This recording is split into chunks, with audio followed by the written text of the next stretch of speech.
Greetings, I'm Dennis Harrington, Director of the Weston Art Gallery, and today we're continuing our series of looking back at some of our most challenging and memorable exhibitions presented during the Weston's 25-year history. Kicking off the Weston's third season at the Aronoff Center, we presented Neo-Ancestralist Portraits in September of 1997. The exhibition was organized by founding director Sally Lovelarkin. The Neo-Ancestralist was an artist collaborative of three African-American artists, Ken Leslie, Thomas Phelps, and Jimi Jones, all based in Cincinnati.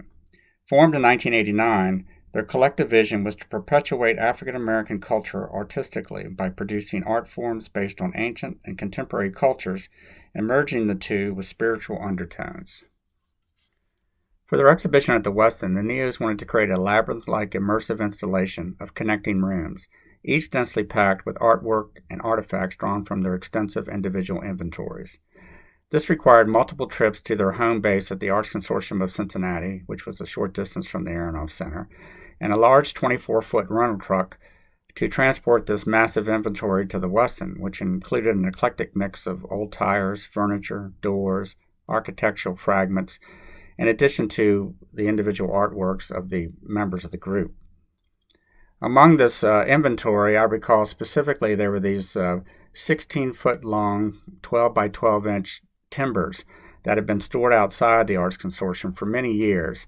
And they wanted to use this in the installation, Tom Phelps in particular. And when we got these to the Aronoff Center, we had to drive them around to the back of the building and unload them at the loading dock, encase them in plastic and spray them with insecticide because they had been totally infested with bugs after being outside for many years, and we had to kill all of them off before we could bring them into the Weston. Prior to the installation period, we also built a large inventory of interlocking wood panel walls, about 8 foot by 4 foot, which enabled us to create these individual rooms throughout the lower galleries. The wood construction of these proved ideal for the Neo's working method of attaching multiple layers of materials and items to the walls with staples or nailing. And again, these wood panels were ideal for that purpose. One of the most prevalent materials the Neos used throughout the installation was tar paper or black roofing paper, which served as kind of a connecting thread between the individual room installations. This was stapled to the walls and also laid out on the floor, and it kind of created a pathway or kind of their version of the yellow brick road, perhaps, as you move through the two rooms of the installations. Tom Phelps, in particular, used a large quantity of dirt, which we brought in a lot of bags of soil for this one particular installation. In the second room you encounter of this kind of bed grave-like structure, and part of the soil spilled out onto the floor and around the structure and was kind of intended as an extension of the installation. And we had to remind the cleaning crew at the Aronoff Center on a regular basis to not sweep it up because it was intended as part of the installation. The first room you encounter as you begin the Neo-Ancestralist journey is an installation by Jimi Jones, which features the three portraits of the individual members of the group, but also this large altar piece with a contemporary version of a Pieta, surrounded by numerous portraits of African American individuals that Jones has completed for the exhibition. As you move from there into Tom Phelps' first room, what I came to refer to as the Voodoo Lounge, we encounter this bed grave-like structure I referred to earlier, filled with dirt, various objects and bottles and objects collected from the streets. And then you have this kind of eclectic mix of religious iconography and voodoo symbolism that create this very kind of mysterious, surreal sort of environment, very immersive as you move through the space. Coming out the other side of this, we encounter the first body of work by Ken Leslie, who's a prolific painter. His work primarily paints on cardboard and old plywood.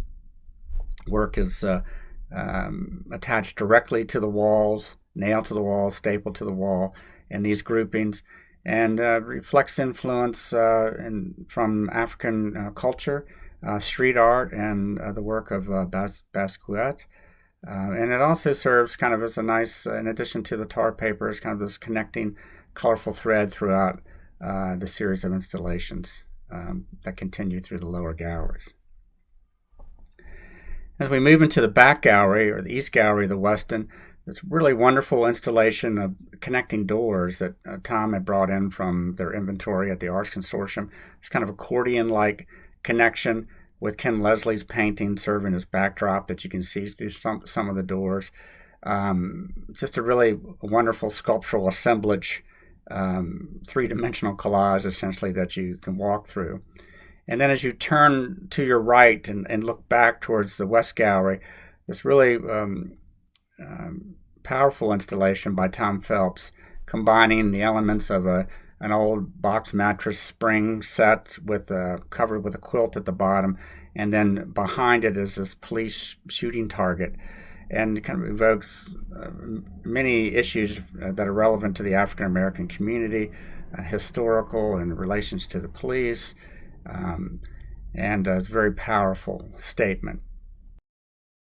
And then finally, moving from this dense collection of work, the gallery space in the East Gallery was split into two. And as you come across the other side, you move from this very darkened space into this very kind of light space. The final installation by Jimi Jones, which features this large altar and a painting directly beneath of kind of a contemporary version of The Last Supper, which features historical and contemporary figures from African American experience in this kind of contemporary version of The Last Supper. And it seems a fitting end to the Neo journey as you move through the space. The Neo-Ancestralist installation is a good example of the way the Weston Art Gallery has worked with artists over the years in these large-scale installations, in that we can facilitate these very independent and massive installations. We give the artist free rein and freedom to develop their work. In this case, we essentially created the individual rooms and then kind of turned the artist loose into the space. We brought in their inventory and we allowed them the time to work over a 2-week period, often late into the evening, to create these installations.